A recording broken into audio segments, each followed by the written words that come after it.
Maybe getting something more substantial after this, but still, the price is crazy. I'm gonna start from the top. An egg. It's a good egg. Here's what happens when you pull it out. It's like this white caked mixture that's absorbed into the bread, making the bread saturated, pasty, and soggy. Oh, it's so chalky, it's so strange. I want to love you, but it's hard. When it comes to the gruti, it's chalky, it tastes a little bit cheesy, and it certainly has kind of a yogurty, dairy flavor to it. It's not even like I'm trying to figure out if I love or hate it. I'm just trying to understand it. I'm gonna dig even deeper. Got the bread, we've got walnuts inside, we've got that onion. How about some egg on top? I like that. All these ingredients are really meant to be mixed and to mingle together. It's very satisfying. It's a great mix. I just find it so hard to believe that like there's this topping and then it's just this. What a wild dish. My daughter would absolutely love eating this though. The way you can just eat it with your hands, I feel like a big kid. But that is the traditional way here. So this is $5.60, but from here we're stepping up to something even more expensive. Let's get into it. All right, folks, our next dish has begun, and the chef right here, I should say the butcher, is gonna take it apart for us. Today, he's gonna be making a meat dish that weighs 3 kilograms or 6.6 pounds of a sheep. This guy's mean with the cleaver. We got a hamstring, we got a nice rack of ribs right here, and then here, a smaller rack of ribs. So far, he's been eyeballing all the meat. Let's see how much it really weighs. How good is he? He's going for 3 kilograms. Dude! You shake my dirty hand. Yes. That's awesome. 3 kilograms exactly, 6.6 pounds. He's at the top of his game. This is his prime. It's only downhill from here. How could he ever do that again? All of this is for a dish called kawardokh. This is an Uzbek-inspired dish, but listen, even though it's Uzbek-inspired, it's inspired by the Uzbek Afghan people of this country, much like the other food they're serving in this restaurant. In a pressure cooker, the chef starts with oil, then drops in over 6 pounds of lamb, bone in and full of flavor. Now garlic, onions, salt, a splash of water. Then it's sealed and left to cook until the meat is soft and tender. To finish it off, a handful of fried chilies on top. This is a traditional nomadic hut that folks lived in the past in the north of Afghanistan. But here's the other thing that I find fascinating about this restaurant. This is the first restaurant where I've seen women.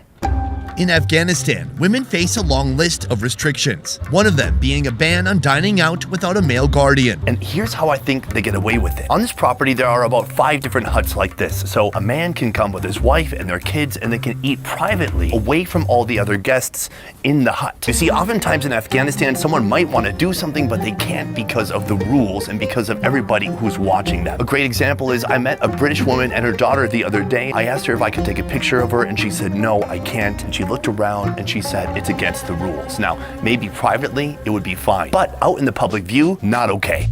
The total price for everything I'm eating today, over 6 pounds of meat, is $33. Ooh, some delicious leg meat. Oh yeah, soft and succulent, seasoned beautifully. Such a good flavor. It's mutton, but it's not gamey. Oh, right here, take a look at that. A nice big bone with some meat sticking to it still. Oh. It's so rich, it's glistening, it's so full of flavor, very fatty and very delicious. To go with it, to wash it down, they've got this. A glass of white something. It's gonna be some kind of yogurt-based drink, probably. Oh yeah, pure yogurt with a little bit of mint. Finally, I wanna work my way up to this, the ribs. Let's split these 2 ribs apart and then pull off that rib meat. Every section of the lamb, a little bit different texture, different amount of juiciness, but every bite is super satisfying.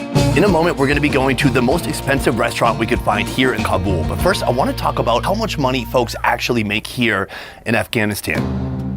The average monthly wage is only $200 a month. That means an annual salary is $2,460. In contrast, the average salary in the USA would be about $66,000, about 25 times more than here in Afghanistan. After hearing that, it's easy to understand why food and why so many other things here are so much cheaper than in other countries. So what are folks here doing for work? It's estimated that 60 to 80% of the population works in agriculture. So all of that is to say that even if you went to a restaurant where something cost $50 to $100, that would be absolutely insane here. With that said, we are now headed to the most expensive restaurant we could find in Afghanistan.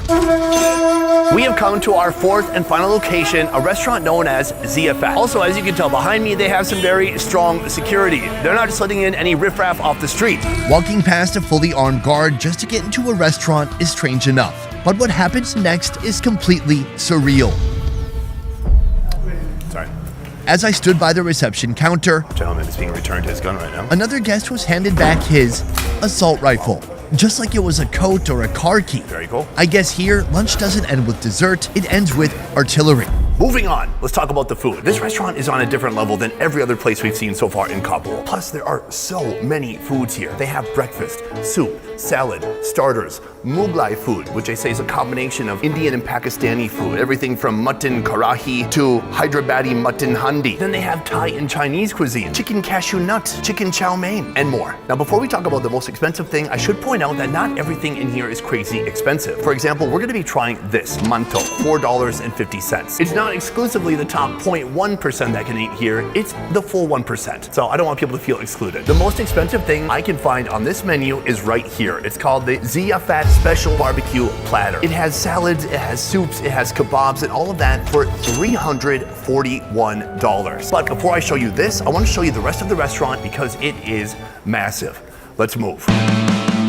Built at a cost of $2.5 million, Everything is golden, there are chandeliers everywhere. Ziyafat restaurant can hold up to 800 guests at once. This is the waiting area. You can sit here and they'll call you when everything is ready. Let's head up. Hello, nice to meet you. This restaurant has 3 floors of dining. Right here in this corridor, there are private rooms. Let me show you one of them right now. And here, this is where you and 10 of your best friends can enjoy some dang good food. If the private room isn't really your style, this is the public room, a public room meant for men. They also have a room meant for families, but we cannot film that because of the ladies.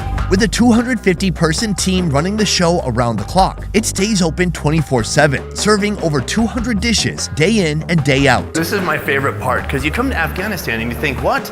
No bars. No, they got bars. They just don't have booze. What you got? Pina colada?